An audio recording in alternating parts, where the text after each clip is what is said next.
Bon, bah ouais, par quoi on commence aujourd'hui ? Nous sommes en 2023. Jusque-là, c'est plutôt facile à suivre. Cette année représente quand même un sacré morceau pour la culture de l'horreur. Alors oui, il n'y a pas eu que des réussites, notamment ce petit film avec Winnie l'ourson en guise de tueur.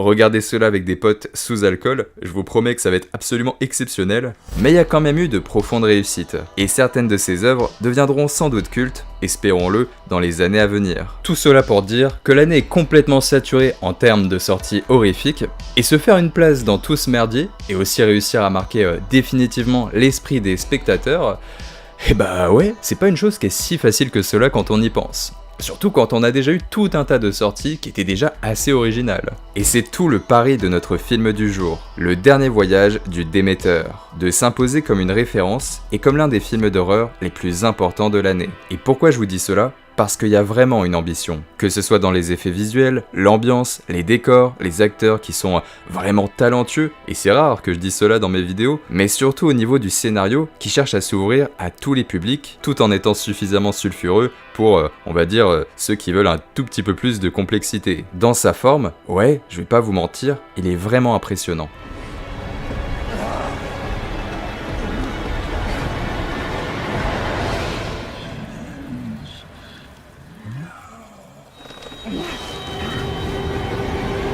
Et c'est là où vous m'arrêtez pour me dire c'est bien beau tout cela, mais qu'est-ce que ça raconte ?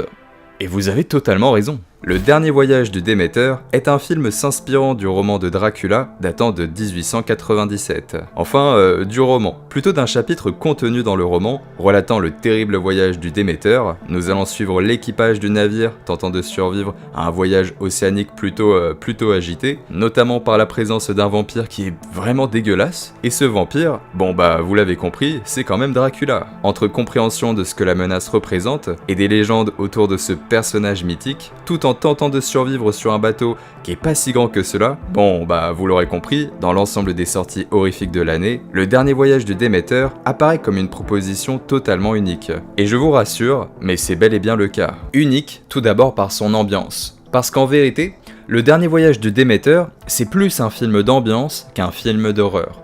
Et c'est déjà rare d'avoir un récit complet qui se déroule uniquement sur un bateau, encore plus sur un bateau de la fin du 19e siècle, mais c'est justement là où est tout simplement le cœur du film. Si ce n'est certainement pas l'expérience la plus marquante de l'année. Le film représente pour moi l'expérience la plus immersive. Que ce soit l'atmosphère, les vagues qui frappent la coque du navire, la pluie, les bruitages sonores, et surtout les compositions musicales qui enrichissent vraiment les séquences. Cela faisait si longtemps que je n'avais pas vu un univers si crédible se dépeindre sous mes yeux. Surtout, encore une fois, surtout pour ce genre précis. Tous les curseurs sont mis vers le haut, à tel point qu'on se demande mais comment ils ont fait pour produire un tel univers avec un budget si restreint? Et je ne parle même pas des costumes ou encore des effets visuels. Le Dernier Voyage du Déméteur représente une fresque gothique, mélangeant le brouillard de Silent Hill à l'attention du premier opus d'Alien. Et j'ai parlé d'Alien, mais en vérité, j'ai vraiment la sensation que c'est la référence ultime du film. Alors attention, j'ai pas dit que c'était aussi bon qu'Alien, commencez pas à me chercher,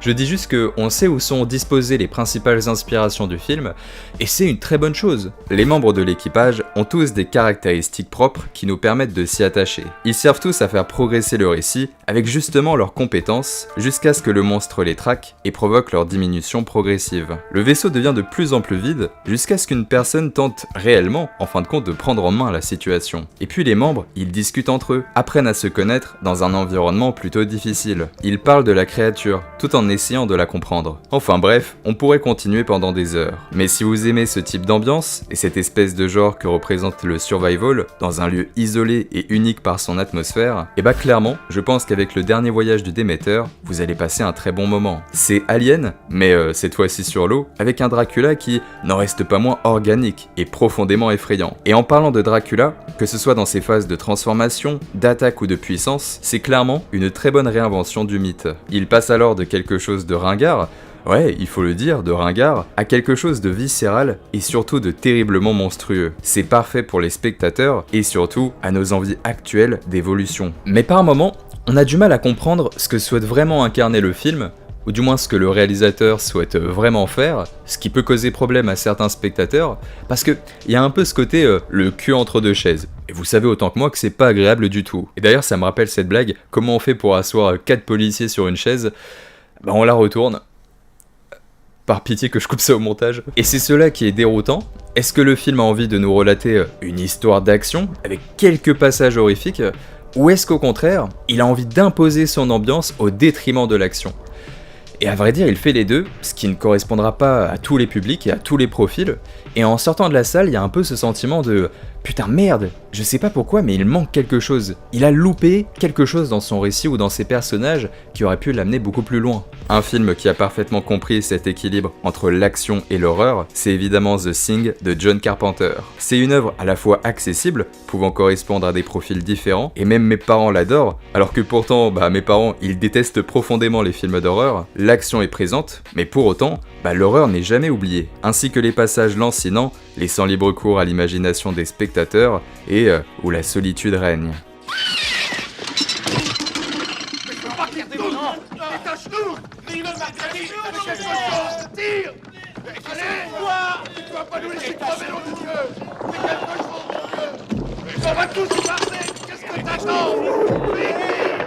Et c'est ce que voulait atteindre le dernier voyage du Déméteur. Mais honnêtement, et de façon personnelle, je pense qu'il n'a pas du tout réussi cet objectif. Parce que s'il réussit à comprendre l'importance de créer un réalisme absolu et une ambiance totalement folle, le film s'ouvre à un grand public lors de ses passages d'action. Et en vérité, quand on fait le bilan, ouais, il y a du stress, de la claustrophobie, mais l'horreur n'est pas si brutale que cela et reste un peu toujours élégante. Et c'est comme si, malgré, l'amour des acteurs et du réalisateur, le studio était intervenu dans certaines décisions pour ouvrir le projet à tous les spectateurs. Je sais pas, par exemple imaginez Silent Hill qui se débarrasserait du sentiment de solitude et de son côté lancinant pour tout d'un coup mettre une scène d'action qui est fantastique certes, mais qui est surtout très accessible. Je sais pas, mais la transition me dérange un tout petit peu de façon personnelle. C'était également le cas en début d'année avec la sortie du film Megan, où tu sentais que le studio était intervenu pour ne pas avoir une limitation d'âge et permettre au film de s'adresser à tous les spectateurs possibles, faire de l'horreur quelque chose d'accessible. Et c'est bien d'être accessible, et vraiment je ne dis pas le contraire. Mais si ça reste cohérent pour le film Megan, cela le paraît beaucoup moins avec le dernier voyage du Déméteur. En fin de compte, j'aurais aimé que le film soit encore plus lancinant, et ouais, peut-être un tout petit peu plus lent. Et surtout, que Dracula soit moins présent. Et je sais que ça peut paraître bizarre, mais je sais pas, on aurait pu imaginer qu'il parle de Dracula pendant tout le film, telle une véritable légende étrange, et que tout d'un coup, il apparaît seulement pendant 2 ou 3 scènes, mais qui soient vraiment des scènes complètement effrayantes et marquantes pour les yeux du spectateur. Mais je vais pas vous mentir, je pense sincèrement que ce côté à la fois divertissant et avec quelques petites doses d'action, c'est ce qui va sans doute le plus plaire aux spectateurs, et donc par conséquent au plus grand nombre, parce que ça va empêcher l'ennui de pointer le bout de son nez, car clairement dans le dernier voyage du Déméteur, le divertissement reste central et la rapidité du récit également. L'ennui n'est absolument pas présente, et c'est un très bon point. Et c'est là où l'on voit que j'ai un peu du mal à être objectif et que mes goûts personnels prennent un peu le relais. Parce que moi j'aime les films lancinants, qui travaillent leur atmosphère mais de façon complètement ténébreuse et pendant de longues séquences. Et donc j'ai un peu réfléchi, et je pense que pour corriger les quelques défauts que j'ai ressentis, faudrait que, je sais pas, c'est comme s'il manquait une toute petite demi-heure au film, et là ça aurait peut-être été encore plus extraordinaire. Mais encore une fois, cela ne représente que mon avis, et mon avis est pas si extraordinaire que ça, et en général j'ai plutôt des avis frauduleux. Et cela tient également à la réalisation, parce qu'il y a beaucoup de scènes en plan serré. Alors oui d'accord, c'est cohérent avec le côté un peu renfermé, d'être dans une situation de claustrophobie, donc d'être bloqué sur un bateau, mais Alien ou encore The Thing, c'est des films remplis d'anxiété, et pourtant on respire dans les plans, et on profite du gigantisme des lieux, tout en étant emprisonné dedans, et c'est ça un peu tout le paradoxe de ces films. Et c'est là où l'on voit la difficulté d'atteindre le prestige de ces films, et le niveau de ces œuvres. Parce que le dernier voyage du Déméteur est très bon, c'est genre un putain de film, une bonne expérience de cinéma, y a aucun souci là-dessus, mais pour atteindre la perfection des œuvres précédemment citées, on voit que c'est une tâche qui est proche de l'impossible, et en même temps, est-ce que le film a vraiment cette prétention ? Est-ce qu'il a envie d'être aussi bon que ses aînés, tout en s'inspirant d'eux ? Je sais pas du tout, ça faudra le demander au réalisateur à vrai dire, mais je sais pas, on ressent cette envie d'atteindre les plus hauts, mais il n'y arrive pas en fait. Mais bon, c'est pas grave, on passe quand même un bon moment, et il faut pas non plus être trop exigeant avec ce genre de film, même si, encore une fois, on l'est un tout petit peu parce qu'on est des vrais bâtards. Tout cela pour vous dire que le dernier voyage du Déméter représente une très bonne expérience, et à vrai dire, je pense sincèrement qu'il correspondra à tout le monde et à tous les profils. C'est difficile d'être déçu avec une ambiance aussi unique, et j'ai pas parlé d'une chose, mais de la qualité des acteurs et du personnage principal. C'est ahurissant à quel point tous les curseurs, ils sont vraiment mis vers le haut. Et je titille un peu sur certains points, parce qu'en fait, je pense sincèrement qu'il était pas loin de devenir une œuvre profondément marquante. Et peut-être qu'elle le deviendra de façon personnelle au fur et à mesure des visionnages et que ça va améliorer mon expérience. Parce que j'ai quand même envie de le revoir, ce qui est un très bon point pour le film, on va pas se mentir. Mais il manque un tout petit truc pour atteindre la perfection. Et il en était vraiment pas loin. Et c'est sans doute cela qui me frustre un peu. Il y a de l'originalité, une bonne réalisation, et peut-être qu'en fin de compte, je n'étais pas dans un jour propice, et que sur certains points, je suis un brin trop difficile vis-à-vis du film et de ce qu'il représente. Est-ce que cela vaut le coup d'aller le voir au cinéma ?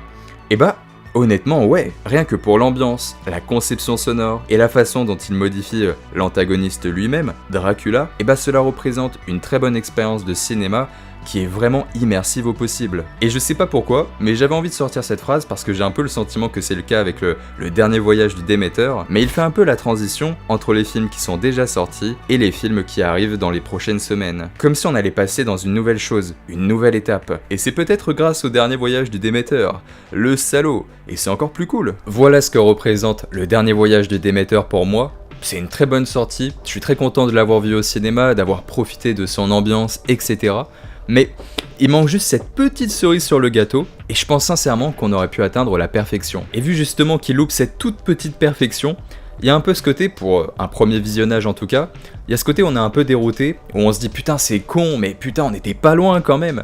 Et vous voyez ce ressenti, encore une fois le cul entre deux chaises, il fait un tout petit peu mal, surtout quand on est un amoureux du genre et de ce style de film, mais vraiment tenter l'expérience, et j'ai vraiment hâte d'avoir les retours sur ce film, d'avoir notamment vos retours, parce que je pense que ça peut me faire changer de position, peut-être aussi que c'était un jour où j'étais un peu moins dedans, parce que vous voyez, j'ai dit beaucoup de compliments sur le film est très bon, mais je suis en même temps un tout petit peu déçu alors que j'ai l'impression que je devrais pas, et peut-être que je me dis que c'est moi, j'étais pas dans le bon mood actuel, j'aurais dû être un peu plus positif, ou alors j'étais pas dans l'ambiance propice à ce genre de film aujourd'hui, je sais pas, c'est pour ça que vos commentaires vont m'aiguiller, et que j'adore faire ce genre de critique parce que vous êtes là derrière votre écran, et qu'en plus vous êtes tellement sexy bordel. Et bien écoutez les amis, j'espère que vous avez passé un bon moment en ma compagnie, que c'était cool, que c'était une bonne vidéo. Bah écoutez, n'hésitez pas à vous abonner, like et partager si seulement cette vidéo vous a plu. N'hésitez pas à me rejoindre sur mes différents réseaux sociaux, que ce soit Instagram ou Twitter, pour qu'on parle jusqu'au bout de la nuit de films d'horreur. Et puis bah moi je vous fais un gros bisou sur votre raie des fesses, parce qu'apparemment c'est la partie de votre corps qui est le plus sucré et salé en même temps. Et manger sucré-salé, c'est la meilleure des choses au monde. Bref, c'était mes Romains, prenez soin de vous, à la prochaine. Mouah, ciao bene les amis.